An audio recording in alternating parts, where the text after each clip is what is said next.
Hi there. Welcome to the Sober Circle channel. Enjoy this speaker tape.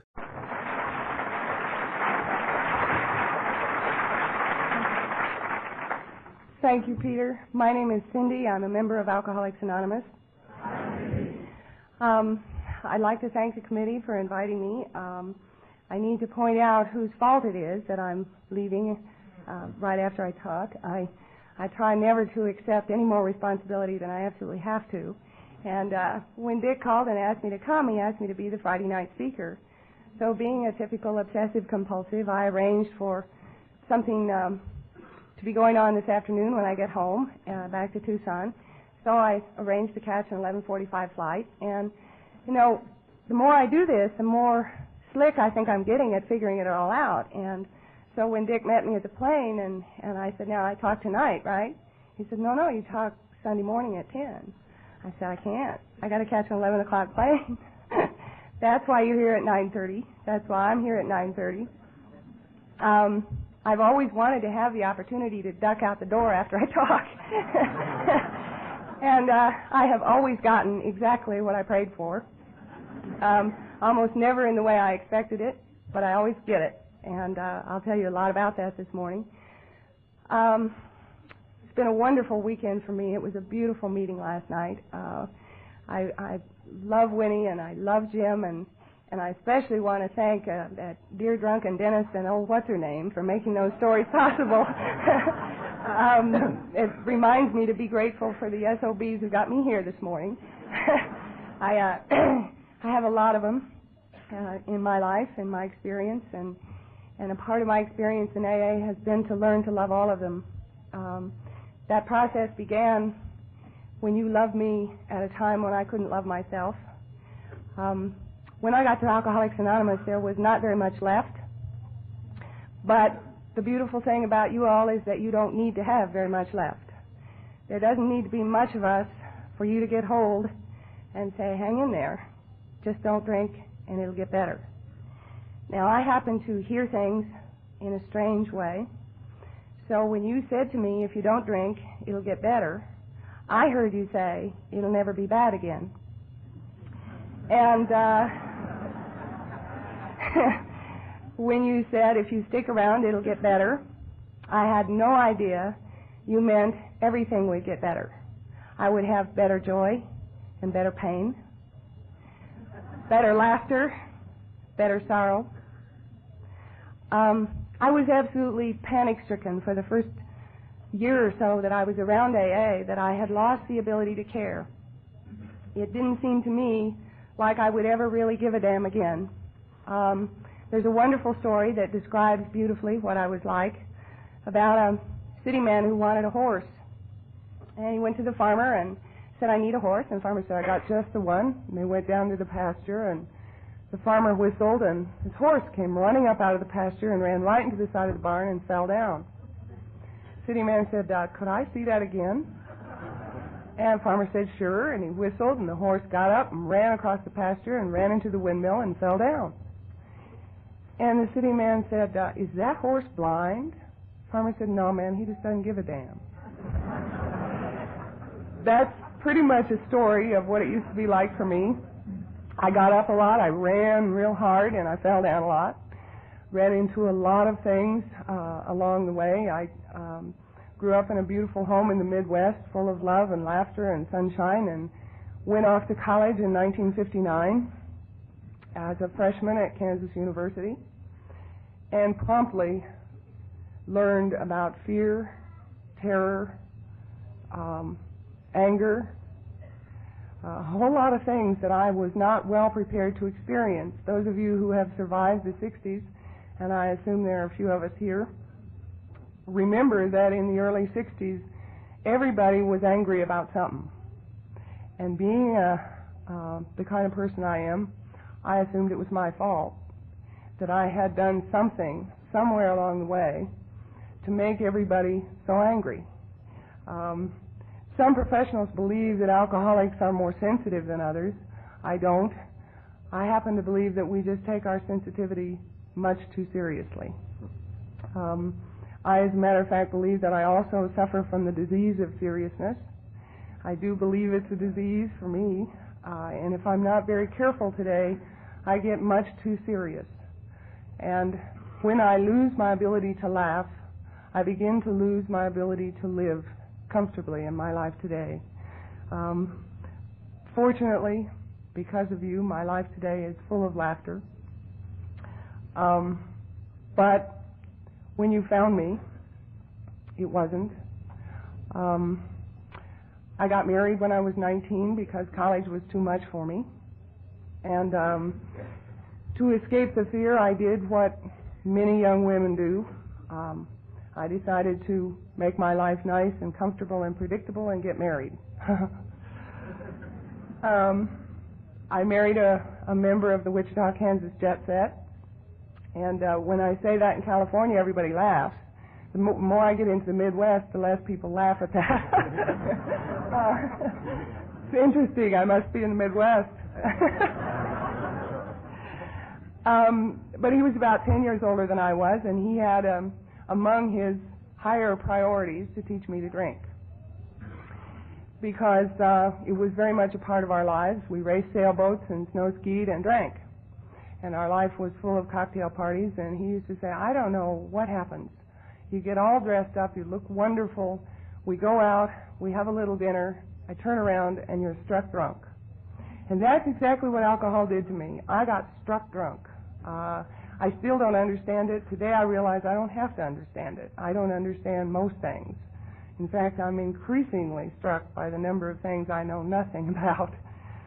But our marriage lasted for about 6 years, and as a part of that marriage, I had our son. And a measure of my growth is my ability to say our son today. He was my son for many years until he got in trouble, and then he was his son. But by 1970, my life had collapsed totally as a result of my experience with alcohol and drugs. I was at that point a mother, a teacher, a student. I was working on my master's degree in psychology at Wichita State University. And all of a sudden, out of the clear blue, it seemed to me, I was hospitalized with serum hepatitis and chronic heroin addiction.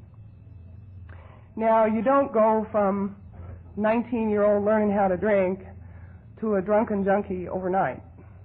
A lot of things happened. A lot of people came into my life. In about 1967, a man came into my life and said, honey, you're a lush, I have an instant cure, and he mainlined me with morphine. And I didn't drink very much for the next few years. I only drank when I was with my alcoholic friends, and I shot dope when I was with my junkie friends. If you've ever tried to keep those two worlds separate, you know, nobody hates a junkie more than a drunk, and nobody hates a drunk more than a junkie. You've got to have somebody who's a little lower, and keeping those two worlds separate kept me very busy. So I worked very hard in those days. It's really hard to get it together and keep it together when you don't even have it. When whatever it is lives in a bottle or a syringe, and when you can't even manage to move in the morning without grabbing it first and pouring it in or shooting it in, or somehow getting it in so that you can go about your day. I look back on that period of my life and wonder how I worked so hard. My life is so easy today. I very simply, every morning, take the 11th step, as I was taught. I get up, I report for duty, I ask for a little guidance and direction. I go about God's business, and He takes care of mine. Woody Allen says that 80% of life is just showing up. And that's my experience. I just show up. I just do what's in front of me. And sometimes I get very confused about what is right in front of me. But it's nothing like it was in those days. As a result of being hospitalized, I promptly was excused from the university. Professor came to my hospital room and said, honey, we put your experimental rats to sleep. We'd like for you to very quietly leave town. A lawyer came to my home after I got out of the hospital and said, "We have come to inform you that you have lost the right to raise your son. The state of Kansas believes you're an unfit mother, and we suggest you get out of town." I did what I had done for many years of my life. I went home to my mom and dad. They're a very important part of my life and my story because they always took me back. And for many years of my life, I went back regularly.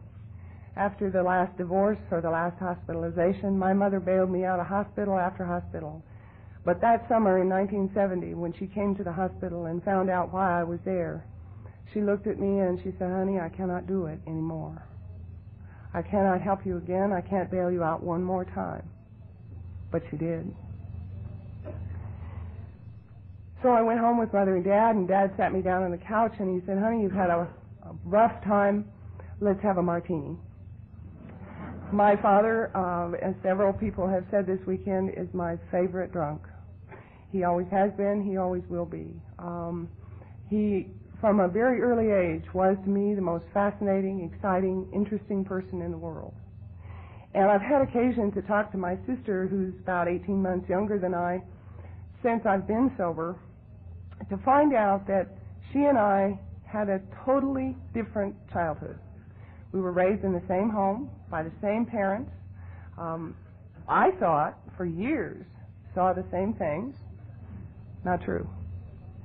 She experienced my father as a drunk when we were in high school. I didn't know till I was 30 years old that my dad even drank too much. I knew he drank a lot, but then how much is too much? She was afraid of him. I was always in awe of him, fascinated by what he did and wanted to do it. I look back on those years and wonder how we could have had such totally different experiences. But my sister was born spiritual and I was born an alcoholic, and that's the major difference. She began talking with God at a very early age, and I missed that somehow. We just grew up in different homes together. So I went home with Mother and Dad, and they nursed me back to health, so to speak, of what passed for health in those days. And I did what many self-respecting addicts do. I finally got a job with a veterinarian. And that, by the way, was after a job I'd had for a chemical company in Kansas City. And this is such a small world. One of the men who worked in that chemical company is also, for those of you who have heard Bob E., a man that Bob calls Charlie Snowshoes. And he now lives, I guess, or did live in Denver. I do not remember his name, but I do remember that I worked for him, got fired from that job for getting drunk with the chemist, because the chemist put an amazing concoction in the Coke bottles and shared it with me. And I remember that man's office because it was one of the only peaceful places in that company. And when I found out a few years ago that that man and that quiet office were the same as Bob E.'s Charlie Snowshoes, I thought, I wonder what I have to do with anything. I wonder if my conscious effort means a damn thing. There seem to be forces going on that bring about experiences and events in my life exactly when I need them. And by January of 1972, I had spent a couple of years drinking. In 1970, they told me that if I didn't quit using drugs and drinking, I would not see my 30th birthday. As a result of the miracle of Alcoholics Anonymous, I was 40 in February. I consider that a major milestone. Every day since 30 has been a gift. It has been just gravy because I wasn't supposed to make it. And in many ways, I didn't. Because the me that was in 1970 is not anymore. She died because to live she had to drink. And when I got sober, she began to die. And today, the part of me that lives, I was diagnosed, by the way, along about 1969 as a paranoid schizophrenic. Now, alcoholism looks a lot like paranoid schizophrenia, but I also happen to be a paranoid schizophrenic. We do it much better in Alcoholics Anonymous. You all have taught me how to be a paranoid schizophrenic with grace and dignity. You've taught me the difference between negative paranoia and positive paranoia. I suffered for many years from negative paranoia. I believed that the world was a conspiracy organized against me, and that everything, no matter what, would fall apart. And of course, since I believed it, it had to happen. Now, in sobriety, I have learned about positive paranoia. I today believe that the world is a conspiracy organized for my benefit, and it will get my attention. Sometimes it tries to get my attention subtly, and sometimes I'm not paying attention. So it gets real tough. But it is a conspiracy organized for my benefit. I'm also very schizophrenic. There are at least 4 or 5 of me up here. The one that's talking right now, and I just felt her wake up, is right here. The one that was talking a little bit earlier is up here, and she's very nervous, and she's very worried about what she's going to say and how you all are going to experience it, and if she says the right thing. And she takes a lot of credit and worries about the results. And she lives in my head, and she's still doing quite well. But the one that lives down here is getting better every day. You see, she's very mellow, very quiet. She knows that everything is absolutely perfect.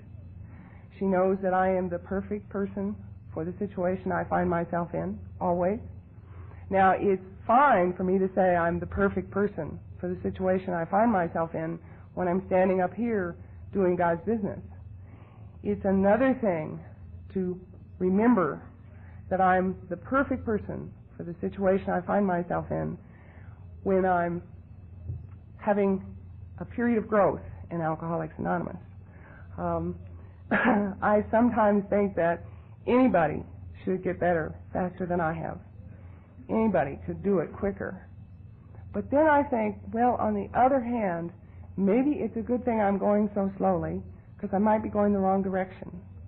So everything has within it its opposite.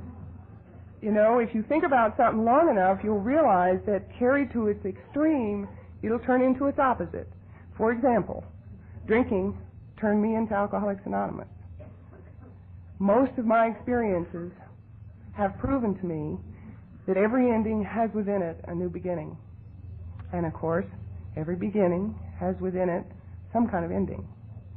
Now, when I'm in an ending, it's very hard for me to remember to look for the beginning, because I take my endings very hard in most cases. A friend of mine asked me how I handle trouble in sobriety. Very poorly. I fall apart, I cry, I beg for help, forgetting that I don't have to beg for anything. Chuck says God can't give you anything. He's already given you everything. Open up to it. Let it come in. But those several people that live within me argue a lot about what's good for us. They have endless discussions. Jim said it beautifully, meetings. We have meetings. We had one half an hour ago in the bathroom. And our meetings can go on for hours and hours, and like many meetings that I go to professionally, nothing gets resolved.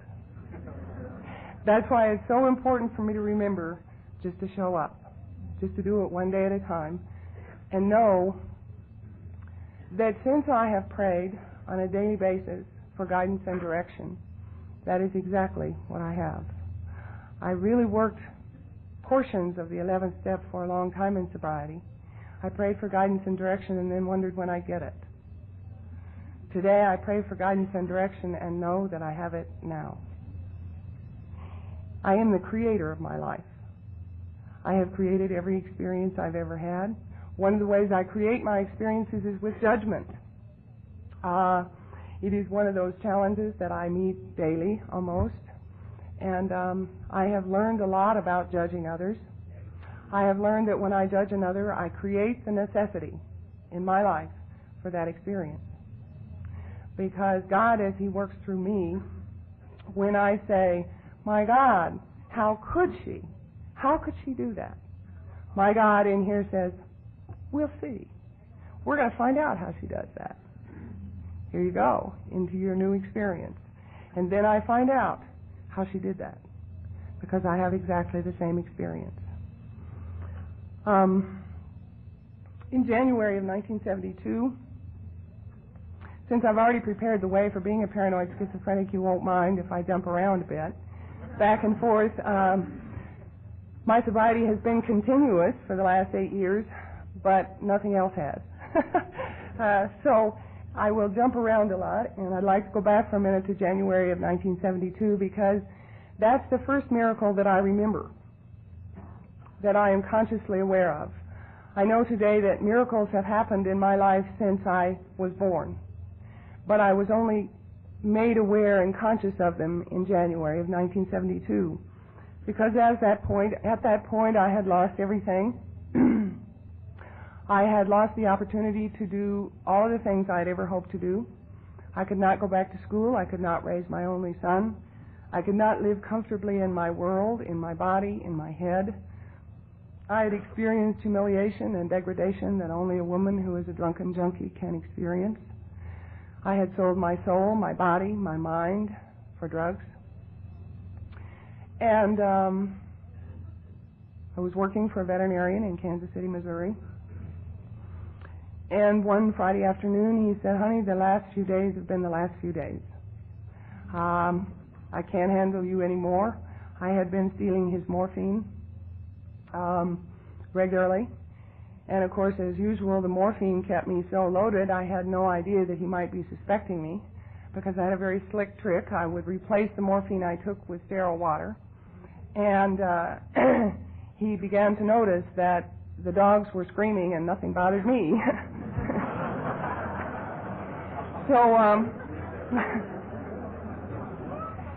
he informed me that he could not afford my services any longer, and if I didn't do something about my condition, he'd have to let me go. So he left the clinic, and I took a bottle of Demerol from the drawer and locked up the clinic and went home and spent that night drinking scotch and shooting Demerol. And I did not go to sleep. I did not pass out. I did not throw up. I just sat in my agony, my misery, my despair. Somehow, I mean, that can't work that way. You realize that. You cannot pump scotch and Demerol into your body and have nothing happen. Those are powerful, potent drugs. But that night, nothing happened. I couldn't go to sleep. I couldn't stay awake. I couldn't stand my life. I couldn't get out of my life. Early that morning, I took a bath and had a couple of Bloody Marys and decided to try to eat, because it was, after all, the day when I had to do something. I had no idea what to do. I didn't know what was wrong with me. So how could I have known what in the world to do? So I decided to eat breakfast. Eating was not something I was good at when I was using drugs and alcohol. You wouldn't stay down. I sprayed, like Tim said, everywhere, everything. I was a puking drunk from the day I drank. And so I decided I'd try to eat. And I went to a restaurant in Kansas City that I never went to. It was safer that way. And I walked into the restaurant, and it's a big restaurant. And there was one seat available at the counter. So I sat down. I realized today that that was my seat in Alcoholics Anonymous. You had saved it for me, and I know today you would have saved it a lot longer. But that day, God, as I understand God, who works within me, knew we were all ready. We'd had enough. We'd fought long enough. So I sat down and ordered some breakfast and tried to eat and gagged and choked as quietly as possible.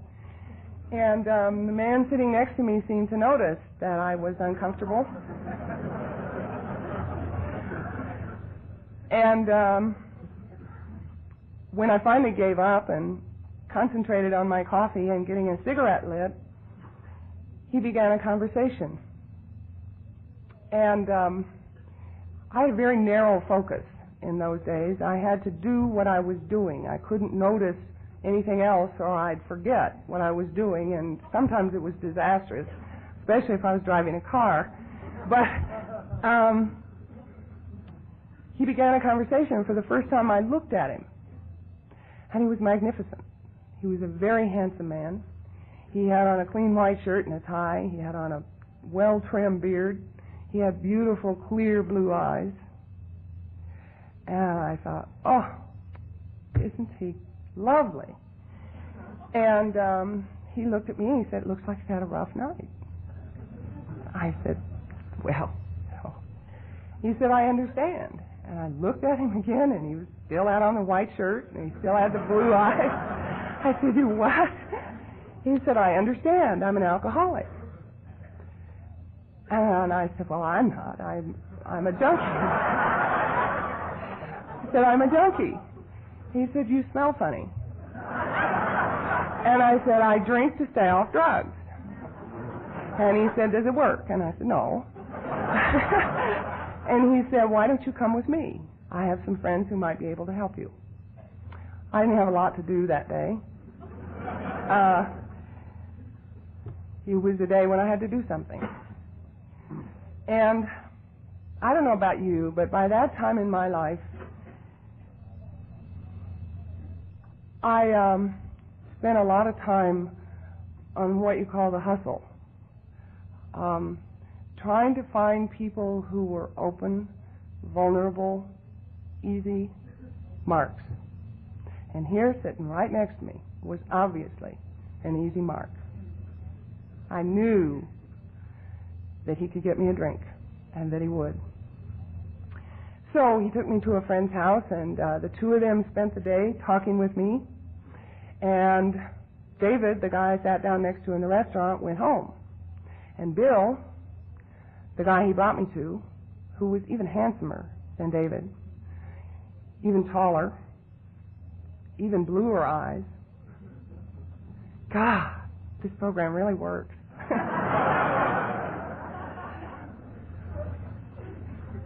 Bill continued to talk to me, and after about 4 o'clock in the afternoon, this is from 9 a.m. to 4 in the afternoon, about 4 or 4:30, I began to go into withdrawal. And I began to tremble, and I began to shake, and I had begun to get the idea that these guys might not be going to buy me a drink. As a matter of fact, if you're new, and if you have recently sat down next to a stranger in a restaurant and hustled that stranger for a drink and end up in a meeting of Alcoholics Anonymous, you had it. Your days are numbered. You're just about done in. And I was just about done in. And I began to go into withdrawal, and Bill began to comfort me, and one thing led to another, and we went to bed, and then we went to my first meeting of Alcoholics Anonymous. So I am what some people call the 13th step girl. As I understand God today, who works within me, He knew exactly what it would take to get me here. He makes absolutely no mistakes for any of us at any time. I do not believe, based on my personal experience, that there is any wrong way to come to Alcoholics Anonymous. There's just getting here. And God knew that if I was ever going to pay attention, it was going to have to come through a tall, handsome man. Because that's how I've lived my life since I fell in love with my father. And I continue to live my life that way. Nothing will work today as quick as a tall, handsome man. Some things never change. I'm very grateful for that today. It's like my paranoid schizophrenia. Today I use it positively. I use it for growth. So, Bill took me to that first meeting, and on the way he said, I want you to know it doesn't work this way. I don't want you to tell anybody how it worked.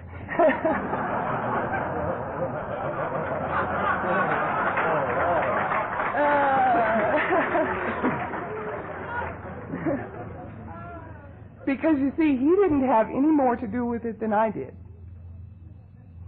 the Spirit moved him just the way it moved me. And when it was over, he said, "Oh my God." And God within him said, "Sure." Because see, God doesn't judge how we do it. We do that. He doesn't have to. We do fine. We take all the job of judging. He doesn't have to. God, as I understand, God is love. If that God is love, it can't be anything else. It can be only love. God, as I understand, God cannot hate or judge or take vengeance. Because if God is love, none of those are a part of love. I create my life today and every day. It is exactly as I expect it to be. It always has been. It always will be. And God knew what I needed that day. He knew what it would take to bring me to Alcoholics Anonymous, and He provided it. And He has continued to provide it. That was in Kansas City in January of 1972, and I began to try to stay sober. It was not easy, because I did not make it easy. Because I believe that you all had found me just about 20 minutes too late. That I had gone just a little bit too far. That I had just a little bit too much brain damage. That I had lost just a little bit too much of my ability to love. I knew you all cared, and I knew I couldn't. I knew when you looked at me that you were looking at something that I had lost. You knew it was still there. I didn't. You had to look at it for a long time before I began to feel it. And that's one of the many miracles of Alcoholics Anonymous. You all just keep looking at it. I look at it today. I look at it in the people who come into my life. And they are full of despair, anguish, grief, loss. But I can see it. I can see right through all that surface pain into that light. It's always there. There's always just enough left. That's why we get here. Because we got just enough left. And if you sit here today and think maybe not me, just realize that many of us sat in that same chair and thought those same thoughts. And when you decide that you really want to know about surrender, come up here for a while. Do this a few times. Because this is the most perfect exercise I know in total surrender. Because you see, I can't do this. I don't know how. I don't know what to say to you. I don't know how to tell you about the miracle of my life today. So I don't do it. I just show up. I just report for duty. And whatever happens, happens through me. Because all I know how to do is report for duty. So, I had, in my first 4 months of sobriety, 4 sponsors, all men. I heard right away, Alcoholics Anonymous is a fellowship of men and women. And when you suggested I go to a woman's stag, I said, "You got to be kidding. This is a fellowship of men and women. I have very little in common with women. They have never understood me. I have never understood them, and I don't plan to start now. Men understand. And I, of course, understand men. And so I worked the program the way I could, to the very best of my ability, and I drank periodically. And some friends of mine invited me to go off to upstate New York to an AA conference, and I said, sure, and we took off. And at that conference, I met a man named Tom and fell in love. Now, I understand today why they call it falling in love. You must have noticed by now that when I fall in love, I literally fall in love. Sometimes I fall out almost as quickly, but I literally go head over heels. And that's not different today, I will tell you in a minute. It's still happening.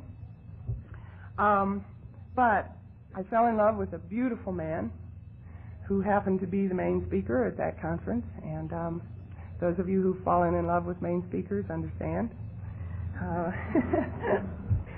And after he talked, my friend from Kansas City introduced us, and he looked at me and he said, haven't we met before?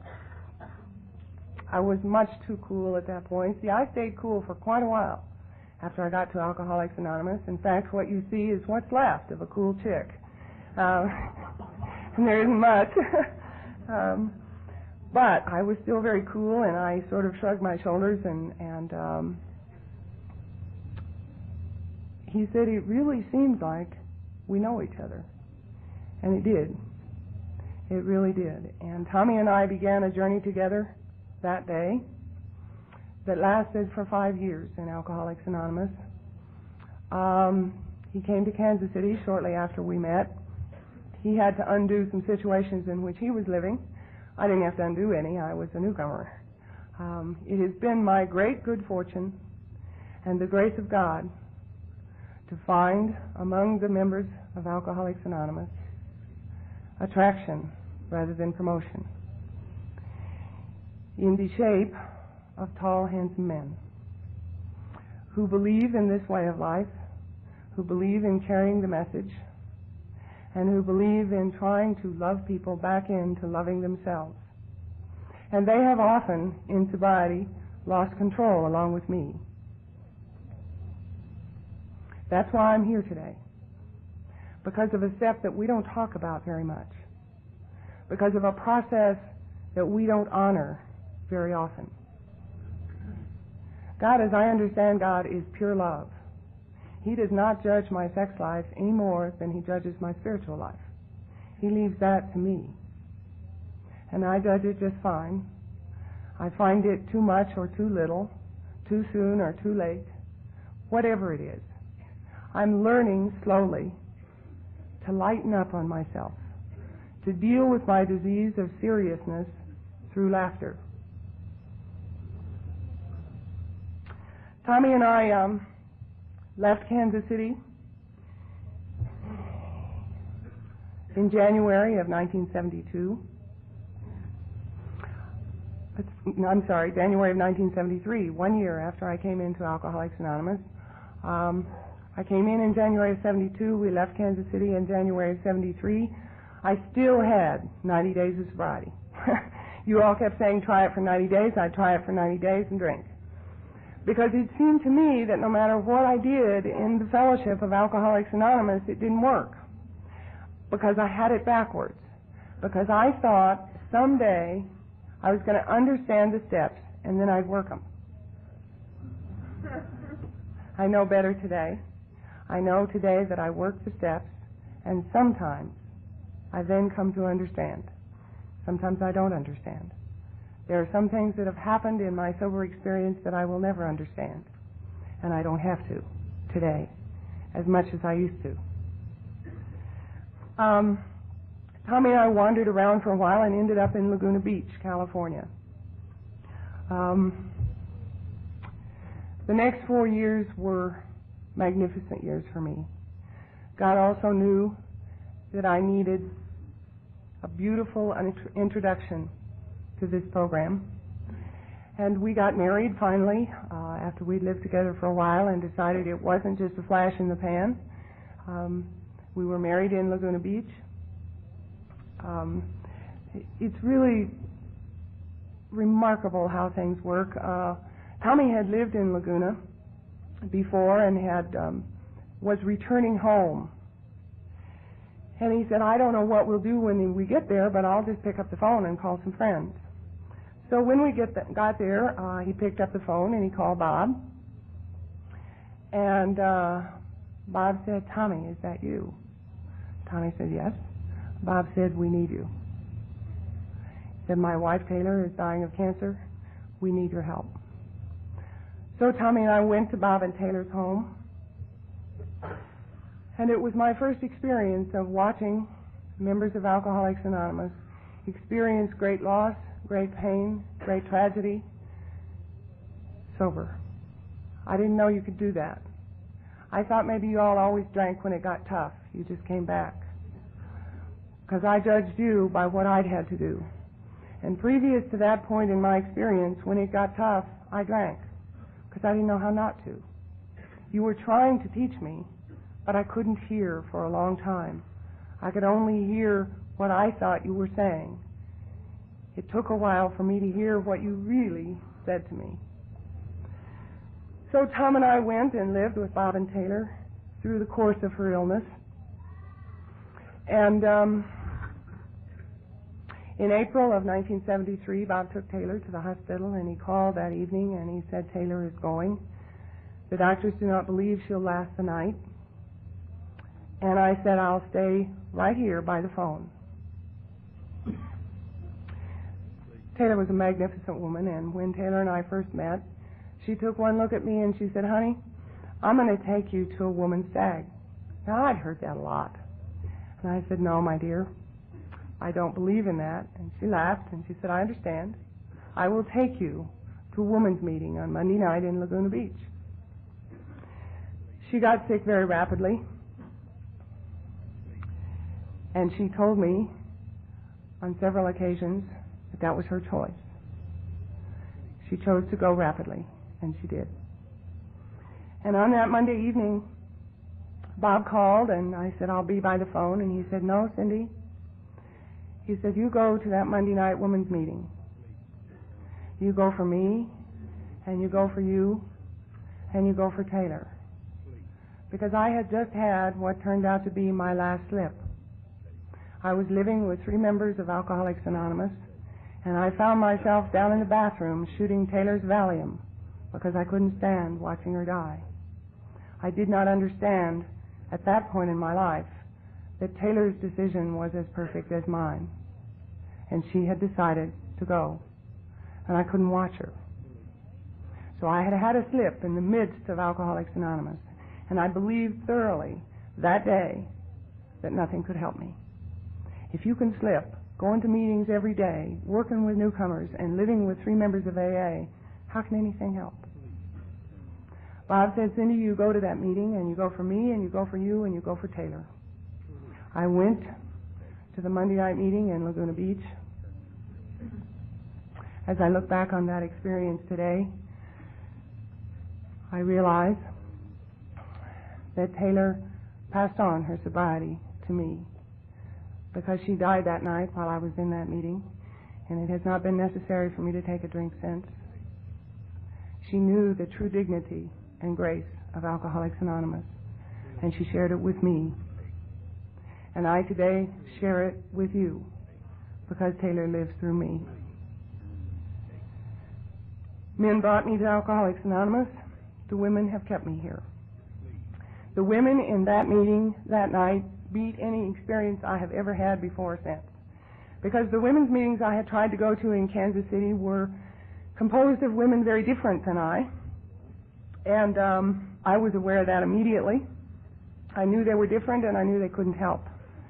But that meeting in Laguna Beach, California, that Monday night, was full of the damnedest broads you ever saw. They made me look like a teenage hiker. Jeez, I thought I had a bad trip. I sat there in absolute awe at the remarkable dignity and grace with which those women told of humiliation and degradation. I couldn't believe it. I couldn't believe that women had hurt in the ways that I hurt, and they sat there, sober, and talked about it. That's what it took. I was again ready. I was ready for that meeting, that night, in that place, and boy, I got it. I got it clear down to my toes, all the way into and through me. You finally touched the part of me that was trying so hard to live. You finally reached inside of me and said, oh, yes, you can.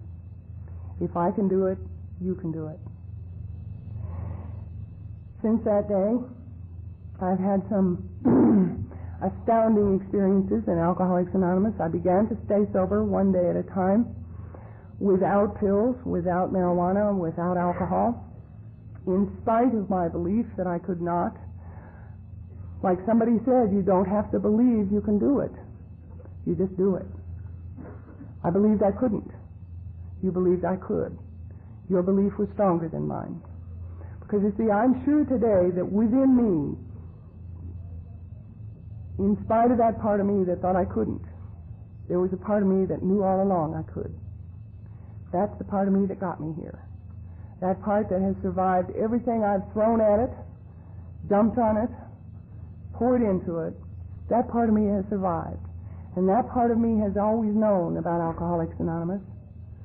Reminds me of a wonderful story about a believer and a non-believer who were discussing God or non-God. And the non-believer said, okay, you believe in your God. If he's so strong, can he create a tree this minute? The believer said, sure. As a matter of fact, the tree you want him to create already exists. It's just going to take you a long time to be able to see it. Alcoholics Anonymous.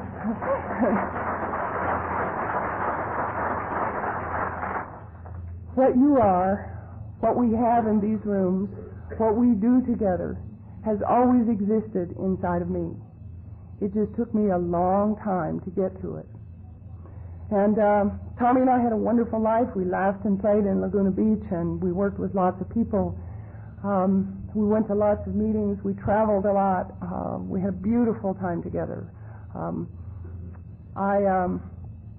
After 3 years of sobriety, decided to try to get back into the university. I knew, of course, I couldn't. I always know I can't. But you've taught me to try anyway. So I tried anyway. I applied to the University of California, Irvine, and Tommy and I went off on a trip. And when we came back, not only had I been admitted, but I had been awarded a teaching assistantship. So they were going to pay me to come back to school. That can't happen, but it did. Things that can't happen every day in my life. I just noticed them more often. So I went back to the university. I completed my PhD in 2 years. So if you think back a minute, I started as a freshman at Kansas University in 1959. I graduated from the University of California in 1977. It took me 18 years to get a degree.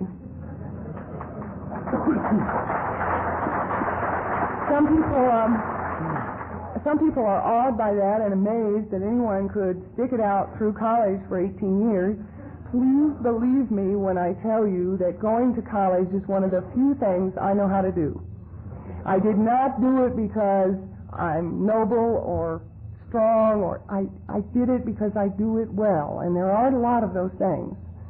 But if you'll give me a book and tell me what to read and a little bit how to think about it, I'll be eternally grateful.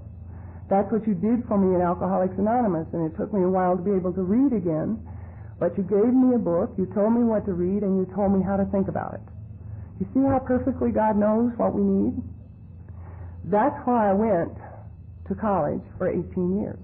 I do that real well. And then all of a sudden one day they gave me a terminal degree. Now, by now we are up to summer 1977. I have 4 years and some months of sobriety. I have worked the program to the best of my ability one day at a time. I have sat at Chuck's feet hour after hour and listened, as you always do when you sit at Chuck's feet. And I had shared the most spectacular sobriety. Southern California meetings are better than the movies. It's absolutely wonderful. You can be entertained 7 nights a week by the weirdest people you ever want to meet. They will tell you in endless detail and variety how they do it, and therefore you shouldn't do it that way. I loved Alcoholics Anonymous in Laguna Beach. I became totally involved in the program in this way of life. I completed my PhD, and in June of 1977 I was to graduate. And my graduation was scheduled for June 11th, and on June 9th, Tommy said, "Cindy, something's wrong. Something has changed. I'm moving out." I said, "You're what?" He said, "Yes, I'm going to move down the street for a while. I have some problems with the relationship that I need to work on." I said, "You're kidding. I hadn't even noticed anything was wrong, much less that it was that wrong." I was totally amazed, with the kind of amazement that I now no is not uncommon in Alcoholics Anonymous. Most things amaze me clear down to my toes, because what I work toward today is increasing awareness. And when you work on increasing awareness, watch out. You're going to get it. And things have amazed me to my toes so many times. And Tommy amazed me that day. I had no idea. So we moved down the street, and I got my degree. And he came to me a couple of weeks later, and he said, Cindy, I want a divorce. I said, you what? He said, I want a divorce. Our relationship is ended. I said, it's not. It can't be. It's a perfect relationship. You've saved my... How can it be over? It can't be over. I'm not done yet. Of course, you know I was. I'm usually the last one to know when I'm done.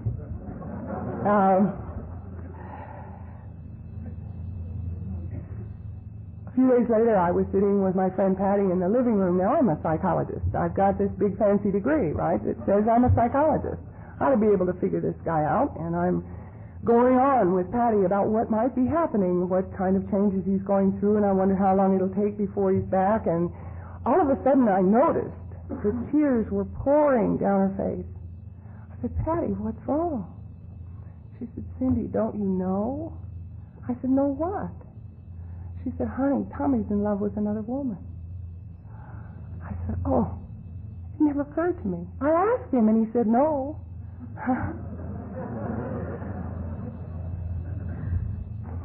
He had to say no. Tommy was in love with another woman. I would like to tell you that I made it through that experience with a lot of dignity and grace. Not true. I cried for days, for weeks, for months. As I look back on that experience, I realize that Tommy did for me the greatest thing he could have ever done.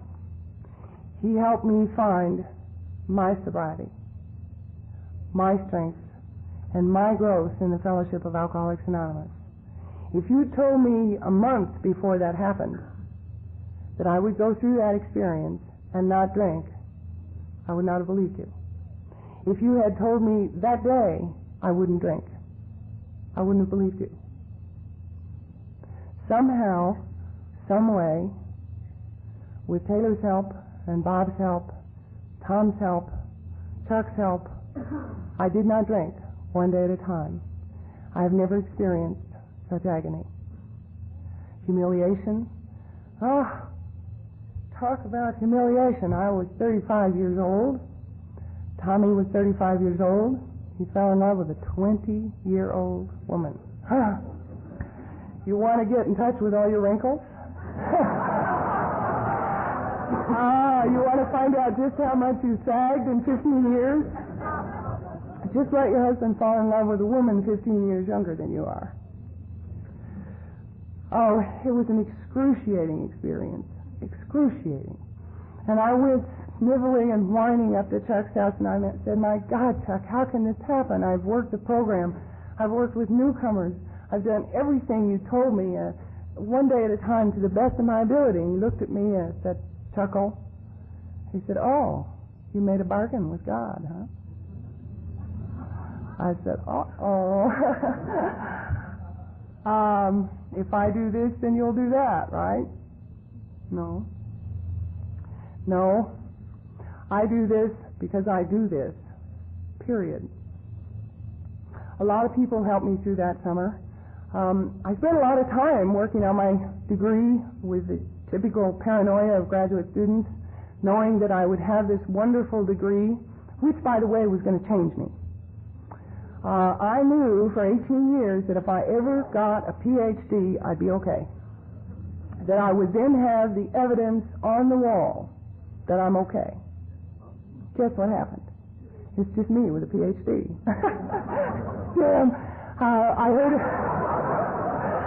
I heard a doctor say it beautifully. He said, I suddenly realized in a moment of horrible clarity in Alcoholics Anonymous that all those degrees on the wall are not a sign of my success, they're a sign of my great fear of failure.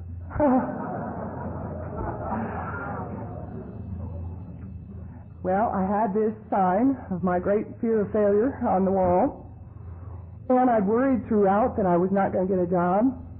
It never occurred to me to worry about my marriage. In my mind, my marriage was made in heaven. God had provided Tommy to help me stay sober, work the program, and be a good girl. And for 4.5 years, I'd worked the program. I'd been absolutely faithful to one man for the first time in my whole life. I didn't even know that was an option. I didn't even know anybody'd ever want to. And all of a sudden I was. And it wasn't even anything I thought about or planned, or it just happened. I just did it. So,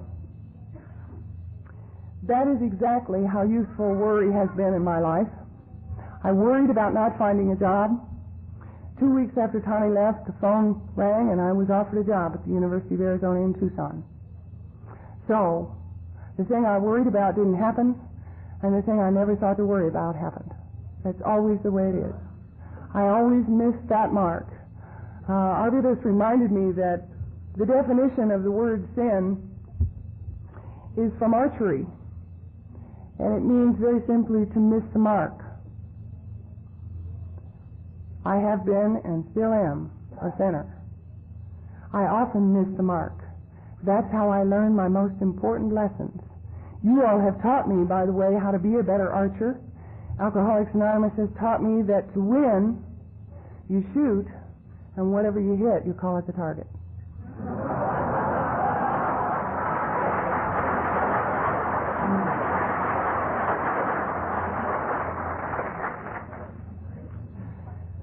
So, I sin and then I sin no more. I remember to call whatever I hit the target. That's how I sin no more. So, Tommy and I were divorced. I packed all my love and laughter into cardboard boxes. I left California to go to Tucson. One day in my life in Alcoholics Anonymous, I was a happily married student living on the beach in California. The next day, I was a single professor living in the desert. I have no idea to this day what happened or why. It helped me realize that as a matter of fact, my life is none of my business.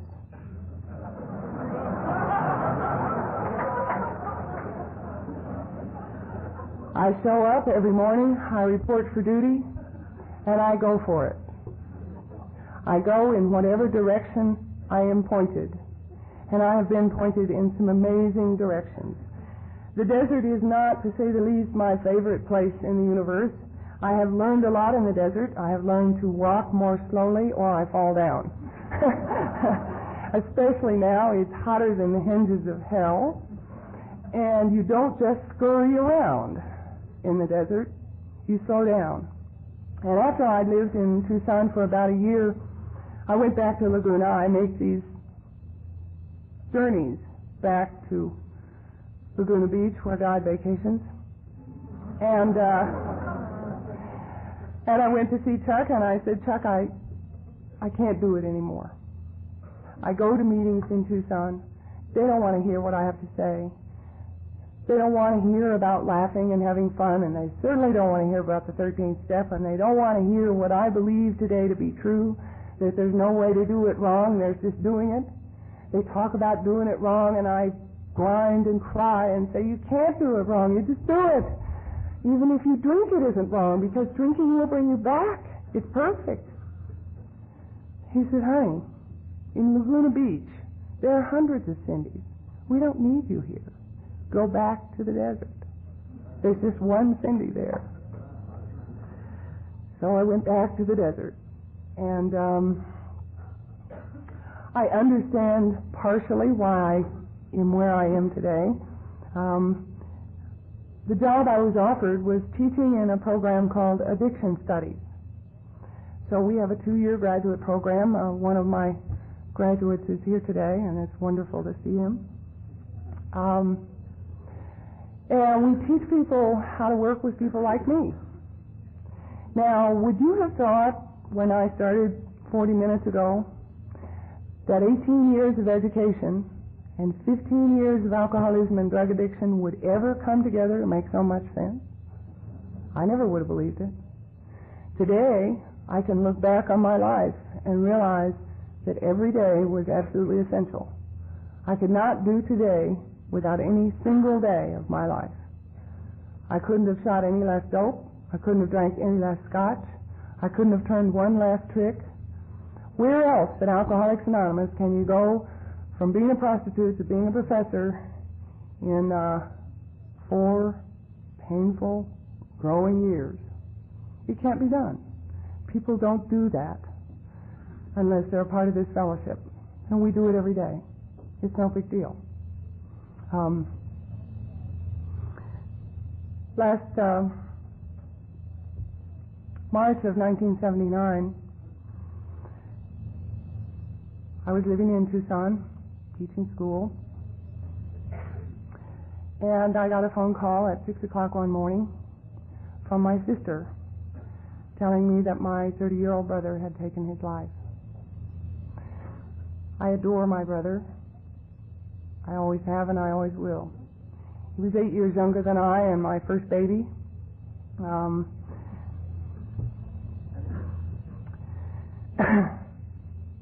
I immediately flew to Florida to be with my mother and father, as my sister did. And I don't know if you've ever made a flight like that, stone cold sober, where you know you're going to step off that plane and see 2 people you love the most in their agony and their loss and their grief. I love you, Ted.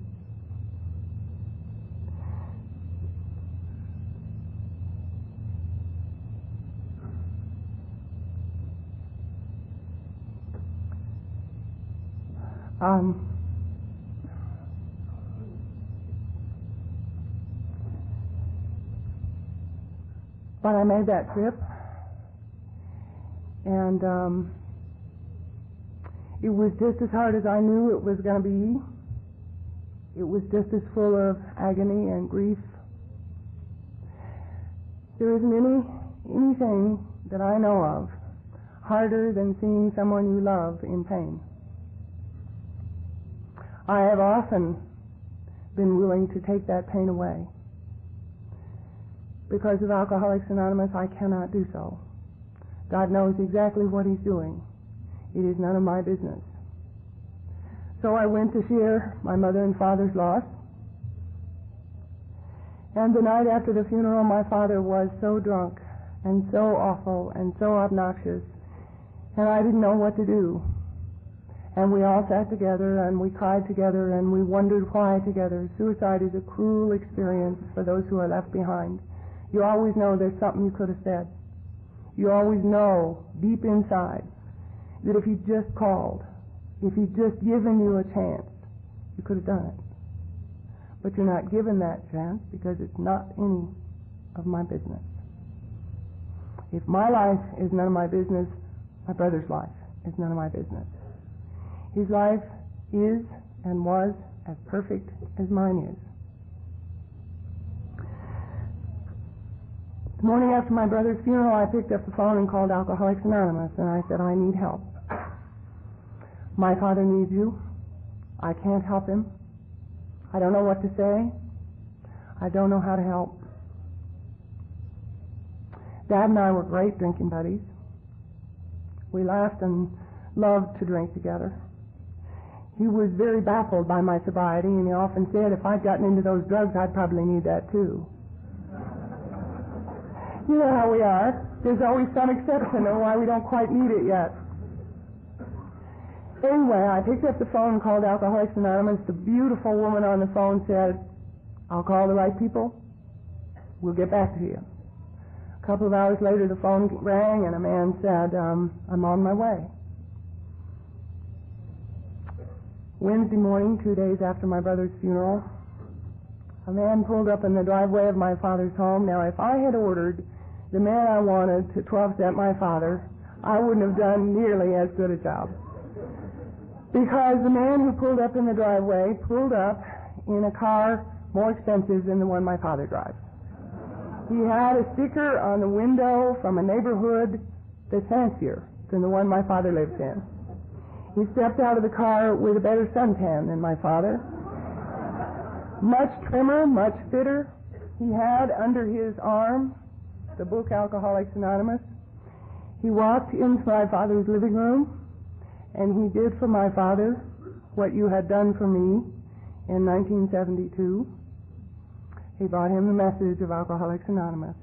And he put his arms around my dad, and he said, "You don't have to drink anymore." And my dad said, "Oh, thank God."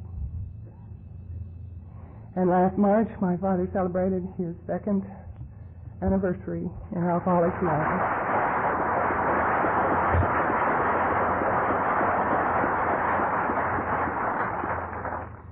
We have much more fun being sober together than we did drinking together. He loved it. That first night we all went to a meeting. Jim took us to a meeting. And we walked into the meeting and they thought I was the newcomer. My dad loves to talk at meetings. My father, I have always known, would love Alcoholics Anonymous the way I do. He loves to talk. He loves to share. He's been a salesman all his life, so he can remember your name from the time he hears it. He has these little devices for improving his memory. So he loves Alcoholics Anonymous, and he loves to talk about how his daughter got him sober. Now, I just told you how he got sober. I called Alcoholics Anonymous, and you all came. I didn't get him sober, but he thinks so. A lot of people think that way, and that's okay with me. He can think I did it as long as he wants to. Someday he'll understand who did it and how it happened. He's a magnificent man, and it has been proof in my life that every ending has within it a new beginning. I believe today that one dramatic function of my brother's death was my father's sobriety. My brother died so that my father could live. I don't understand why. I never will. And I don't have to. I mentioned earlier that I lost the right to raise my son in 1970.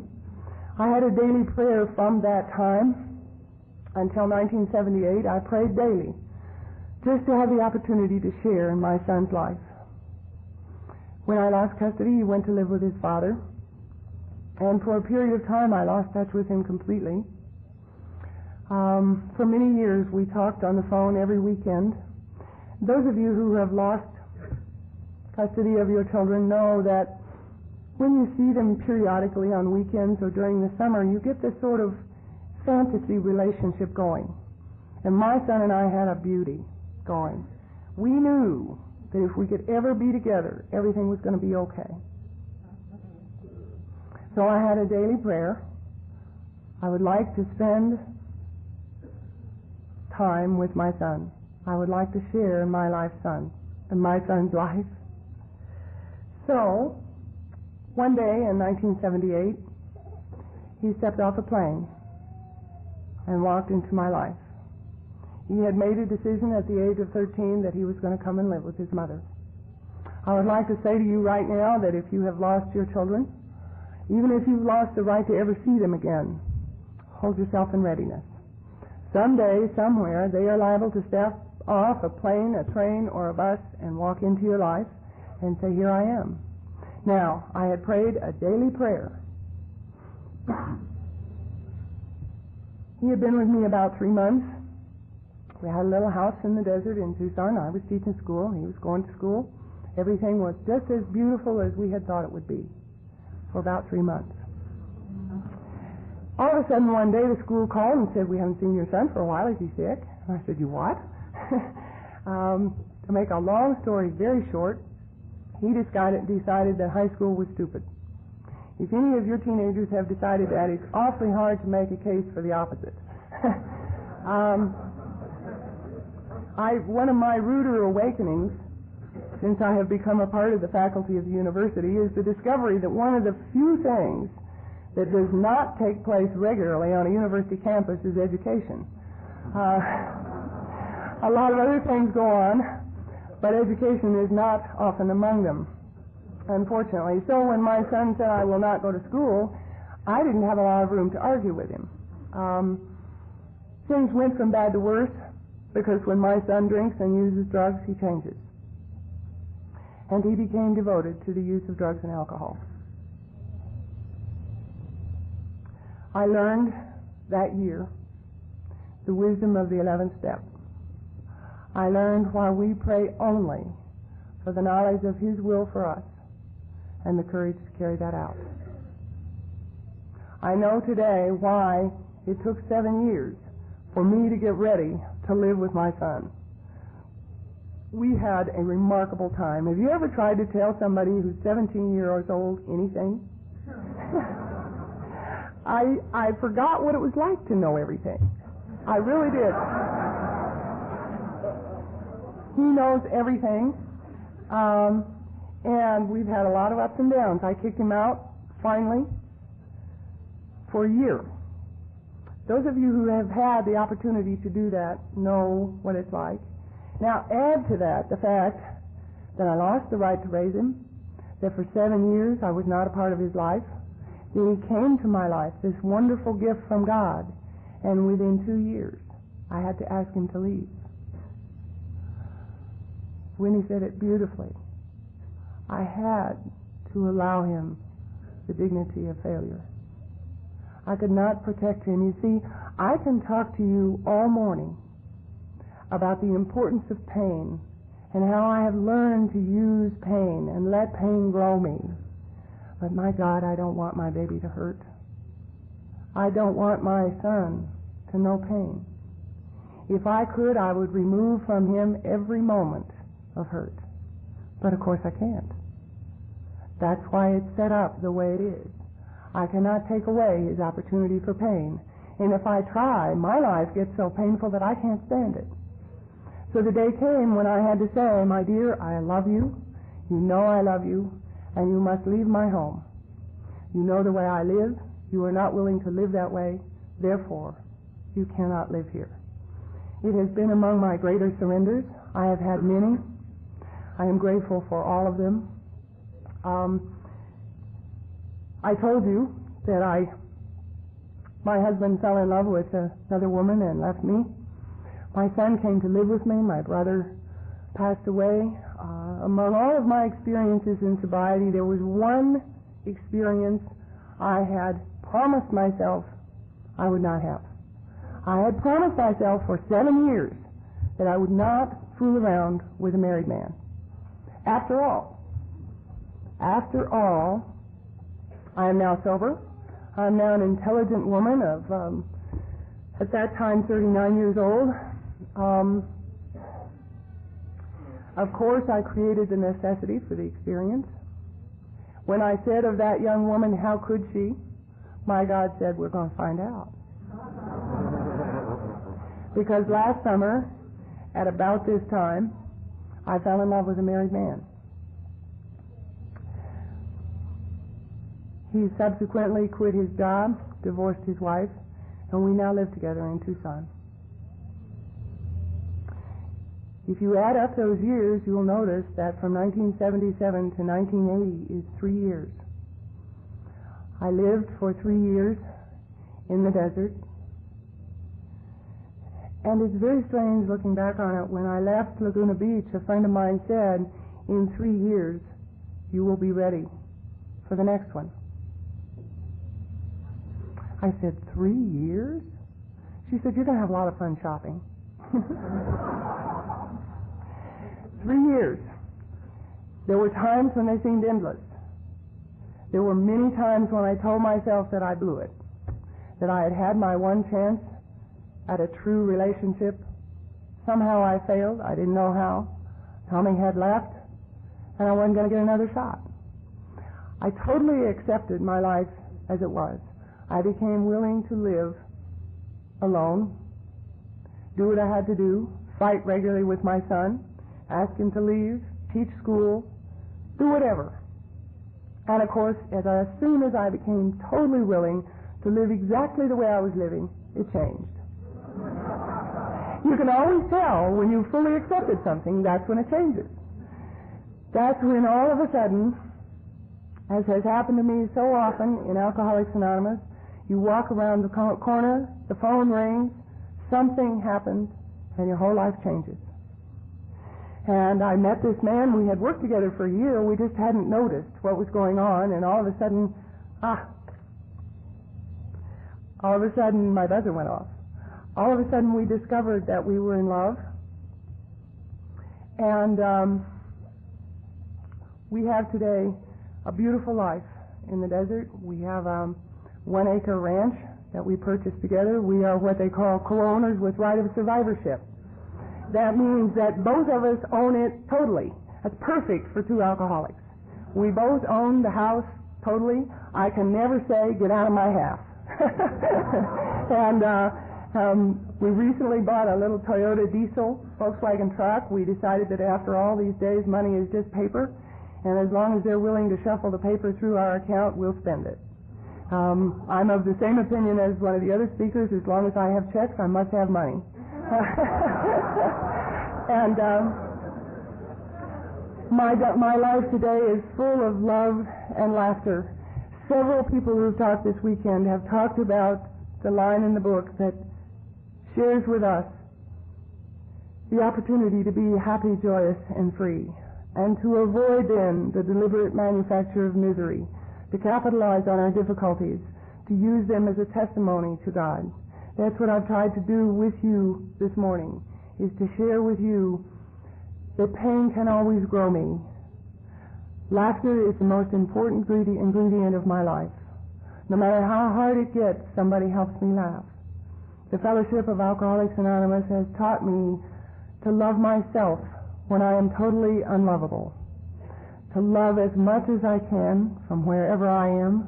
When my life is real hard and I'm in real pain, what did I think it was I was supposed to love anyway? It's easy to love the good days. It's easy to work the steps when it's sailing along. But all of a sudden, I have gotten a number of opportunities to really work the steps. Today, I can say to you that my life is beautiful. I have stood at these podiums and sobbed for an hour because my life has been hard. The only important thing is that when you ask, I will come. Because when I asked so many years ago, you came.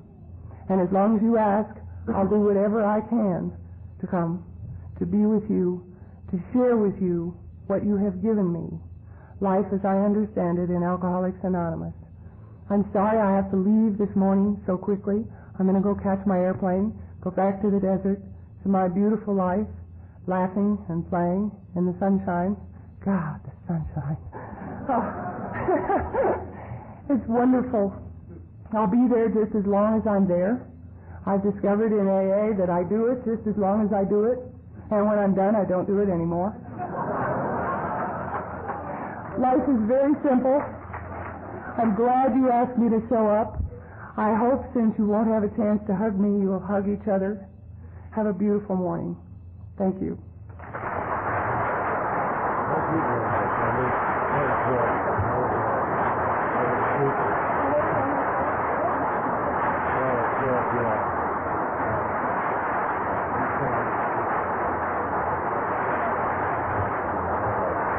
Thank you very much, Cindy.